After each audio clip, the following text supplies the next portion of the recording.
Nama saya Sri Handayani. Perkenalkan, saya adalah dosen tetap Fakultas Ilmu Kesehatan Universitas Muhammadiyah PKU Surakarta, khususnya Prodi Keperawatan Program Diploma. Pada kesempatan kali ini, saya akan menyampaikan mata kuliah sesuai bidang keahlian saya, yaitu mata kuliah Keperawatan Keluarga. Mata kuliah keperawatan keluarga ini ditempuh oleh mahasiswa Prodi Keperawatan Program Diploma semester 5 dengan kode mata kuliah PKUM 70153. Mata kuliah ini berbobot 3 SKS dengan diselenggarakan selama 16 kali pertemuan dengan 14 kali pertemuan materi, kemudian 1 kali pertemuan untuk ujian tengah semester dan 1 kali pertemuan untuk ujian akhir semester.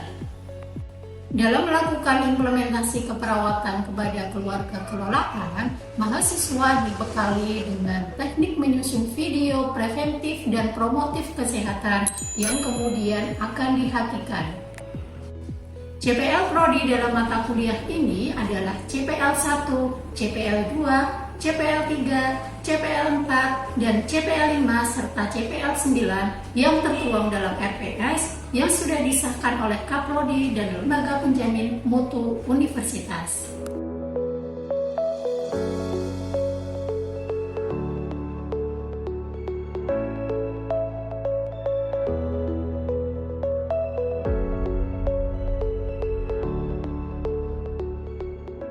Adapun CPMK pada mata kuliah ini adalah CPMK 1-9 yang meliputi mahasiswa mampu melakukan asuhan keperawatan kepada keluarga kelolaan.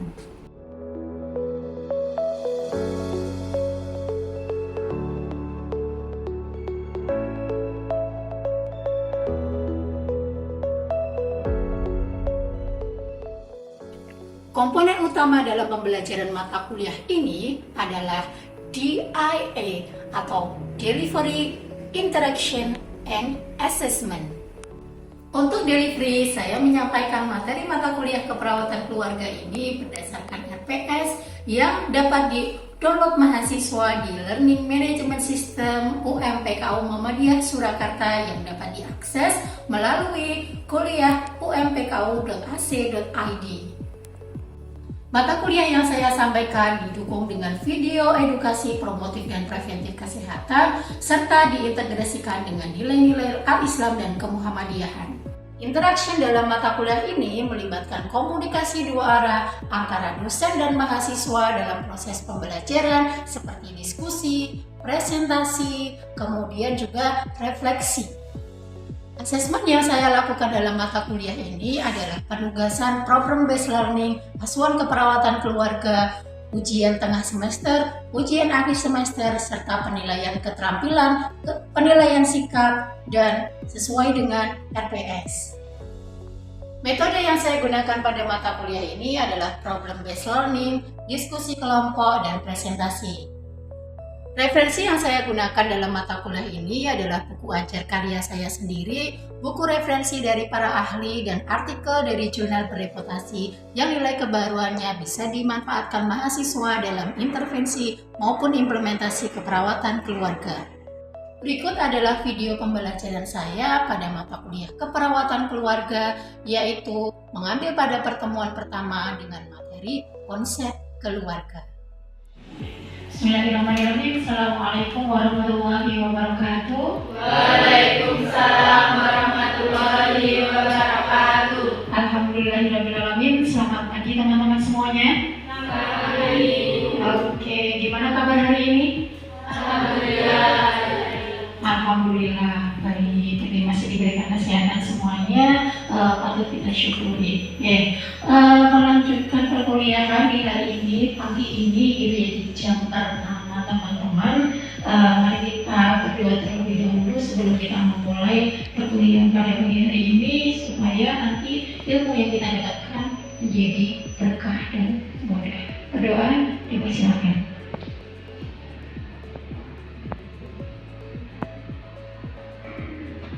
Oke, terima kasih, berdoa selesai teman-teman. Nah, karena mumpung masih di pagi hari gitu ya, teman-teman masih pada semangat semuanya ya. Namun untuk memulai perkuliahan perlu untuk fokus dulu ya teman-teman ya. Oke, silahkan. Jadi lihat slide di sini teman-teman. Oke. Nah, coba lihat di sini ada dua gambar persegi panjang. Oke. Dalam 1 detik saya minta teman-teman angkat ini. Nah, angkat tangan dengan menjawab pertanyaan dari saya. Oke. Pertanyaannya apa? Langsung dijawab seketika. Hanya 1 detik. Oke. Pertanyaannya teman-teman, apakah kedua persegi panjang ini sejajar? Langsung. Angkatnya ini. Oke. Ada 1, 2 ya. 2 teman kalian yang menjawab sejajar. Oke. Yang lain? Tidak sejajar. Oke. Yang 2 berarti kurang aku ngomonginnya, atau kurang minum gitu. Oke. Nah, sudah sarapan kan juga? Oh belum. Oke. Nah, nanti bisa setelah ini gitu ya. Oke.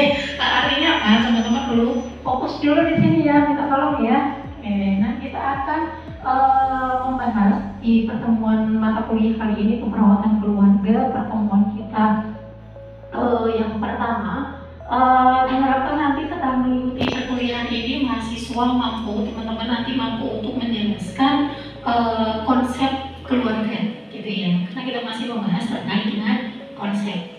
Kemudian apa saja di sini nanti yang menjadi indikator hasil belajar teman-teman pada pertemuan kali ini? Yang pertama adalah definisi keluarga gitu ya, teman-teman nanti setelah ini harapannya bisa menjelaskan terkait dengan definisi keluarga. Kemudian yang kedua adalah menjelaskan tentang tipe keluarga. Kenapa sih kita sebagai seorang perawat kok perlu belajar terkait dengan keluarga? Ada hubungannya enggak? Ada, oke, tentunya ada gitu ya. Kenapa?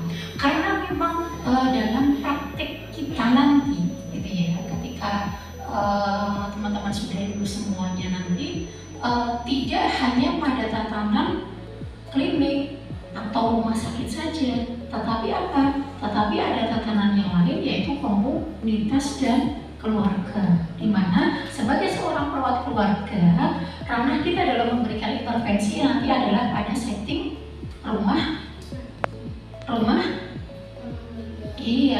tempat tinggal dari keluarga gitu ya.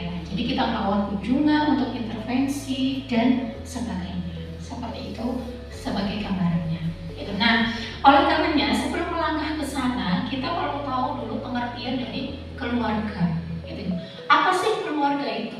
Keluarga adalah unit terkecil dalam sebuah masyarakat gitu ya, dimana notabene dalam sebuah masyarakat atau lingkungan komunitas, misalnya saja masyarakat sekitar kita, tentunya kita punya tetangga, kita berada di dalam sebuah wilayah gitu kan ya. Unit terkecilnya atau satuan atau komponen terkecil di dalamnya adalah sebuah keluarga teman-teman misalnya di sini gitu. Nah, yang apa juga ketentuannya di sana yang terbentuk dari sebuah perkawinan atau ada hubungan darah antar anggota keluarganya, juga mempunyai ikatan emosional, kemudian saling berkomunikasi satu sama lain, dan ada interaksi peran gitu ya. Interaksi peran maksudnya yang bagaimana? Berarti antar anggota satu dengan anggota keluarga yang lainnya memiliki peran masing-masing yang saling berhubungan gitu ya, saling memberikan perannya masing-masing, memerankan perannya masing-masing. Nah, kaitannya dengan itu kita perlu tahu juga tipe keluarga. Nah, ternyata keluarga juga ada beberapa tipe ya, sesuai dengan siapa yang ada di dalam sebuah keluarga itu gitu. Dan yang pertama adalah nuclear family. Nuclear family artinya keluarga inti gitu ya. Keluarga inti berarti terdiri dari siapa saja? ayah, ibu, anak. Oke, baik anak itu anak kandung maupun anak angkat. Yang penting adalah anak. 3 komponen inti tersebut dinamakan nuclear family. Kemudian ada extended family atau keluarga besar. Nah, kalau keluarga besar ini terdiri dari keluarga inti ditambah dengan anggota keluarga yang lain. Misalnya siapa? Kakek, nenek, keponakan, atau anggota keluarga yang lainnya yang tinggal dalam satu rumah. Oke. Kemudian ada lagi shared family. Shared family adalah rumah tangga yang terdiri dari suami dan istri tanpa anak. Ini mungkin keluarga baru gitu yang belum mempunyai anak, atau sudah beberapa tahun menikah atau sudah berapa lama menikah belum mempunyai anak, atau karena alasan lain gitu. Kemudian ada single parent. Single parent ini berarti jelas ya, dalam bahasa Indonesia artinya orang tua tunggal gitu ya, bisa ayah, bisa ibu yang tinggal bersama anak. Kemudian ada single adult. Nah, kalau single adult ini benar-benar satu orang dewasa yang tinggal sendiri dalam satu rumah. Oke, tadi ada definisi keluarga, kemudian tipe keluarga. Oke, 2 pokok bahasan tadi ada yang perlu didiskusikan dulu, teman-teman, silakan. Oke, silakan Mbak Erin boleh berdiri dan silakan sampaikan tanggapannya atau pertanyaannya, silakan. Baik Bu, perkenalkan nama saya Erin. Izin bertanya Bu, apakah di dalam keluarga extended family itu harus ada batasannya? Seumpama harus ada hubungan keluarga atau hubungan darah seperti itu. Oke, bagus sekali pertanyaannya Mbak Erin terkait dengan extended family ini tadi ya. Oke, apakah di dalam extended family ini, di dalam sebuah rumah yang dikatakan dia tipe keluarganya adalah extended family, harus ada batasan gitu ya, yang di dalamnya itu harus ada hubungan darah atau tidak gitu ya. Oke. Jadi sesuai dengan pengertiannya tadi ya Mbak Erin dan teman-teman ya, extended family adalah keluarga besar, keluarga inti yang ditambahkan dengan anggota keluarga yang lain, yaitu yang tinggal dalam satu rumah. Nah, pertanyaannya adalah anggota keluarga yang lain ini apakah harus ada hubungan darah? Oh, misalnya dari keponakan, mama, bibi, dan sebagainya. Nah, itu boleh. Tapi kalau tidak, misalkan kan ada saudara angkat misalnya, atau tidak ada hubungan darah tapi sudah dianggap sebagai saudara. Nah, itu pun juga diperbolehkan. Artinya hubungan darah atau kekerabatan secara kekeluargaan itu tidak menjadi batasan gitu. Bisa dipahami Mbak Erin atau bisa diterima? Bisa Bu. Oke. Kemudian yang lain ada pertanyaan lagi atau ada tanggapan? Cukup.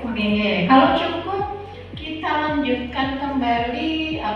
Nah sekarang giliran saya yang bertanya kepada teman-teman gitu ya, melihat feedback teman-teman. Kalau tadi terkait dengan tipe keluarga extended family juga sudah dijelaskan definisi keluarga. Sekarang saya ingin coba mendengarkan sepenangkapan teman-teman gitu ya, penjelasan teman-teman terkait dengan tipe keluarga tadi yang sudah didiskusikan di awal. Silakan.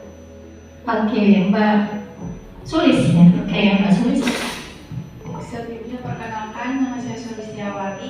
Izin menjawab Bu, untuk tipe keluarga tadi ada 5 tipe. Yang pertama yaitu nuclear family, yang kedua extended family, yang ketiga direct family, terus yang keempat single parent, dan yang terakhir single adult.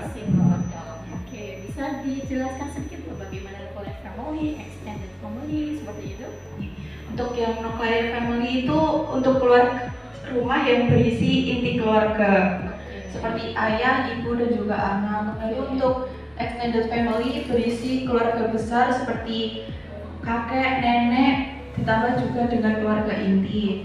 Lalu untuk dyad family itu untuk pasangan baru yang belum mempunyai anak. Lalu untuk single parent, untuk salah satu orang tua bisa ayah atau ibu yang tinggal bersama anak. Dan juga single adult itu dewasa yang tinggal dalam satu rumah sendirian. Oke, good. Give applause untuk Mbak Sulis. Berarti bisa dipahami dan bisa ditangkap ya teman-teman ya. Antara lain tadi pokok bahasan kita definisi keluarga dan tipe keluarga. Oke. Terima kasih teman-teman. Jadi keluarga itu memang merupakan unit terkecil dari sebuah masyarakat, di mana fokus kita, bidang garap kita adalah terkait dengan kesehatan. Gitu ini. Jadi kesehatan masyarakat tidak akan terwujud kalau kesehatan keluarga juga tidak terwujud di sana. Gitu kan? Bagaimana kondisi kesehatan sebuah masyarakat bisa dilihat juga dari kondisi kesehatan sebuah keluarga, dan kesehatan sebuah keluarga berkontribusi untuk mewujudkan kesehatan sebuah masyarakat atau komunitas gitu. Dimana kesehatan memang merupakan cermin dari dinamika dan fungsi keluarga. Dimana peran keluarga masing-masing anggotanya mempunyai peran sendiri-sendiri, kemudian keluarga mempunyai tugas kesehatan juga yang harus dilakukan oleh keluarga, sehingga apa? Sehingga keluarga inilah yang menjadi agen paling kuat untuk apa? Untuk promosi dan prevensi kesehatan, ya, untuk mempromosikan kesehatan dan pencegahan terhadap masalah kesehatan. Jadi teman-teman semuanya adalah calon perawat yang hebat, gitu ya. Yang mari semuanya berkontribusi untuk mendukung keluarga sehat, untuk menciptakan masyarakat yang sehat. Itu setuju? Setuju. Sepakat? Sepakat. Oke, terima kasih teman-teman. Demikian pertemuan kita pada pagi hari ini. Untuk menutup pertemuan, kita baca doa kafaratul majelis bersama. Subhanallah wa bihamdika, asyhadu an la ilaha illa anta, astaghfiruka wa atubu ilaik. Assalamualaikum warahmatullahi wabarakatuh.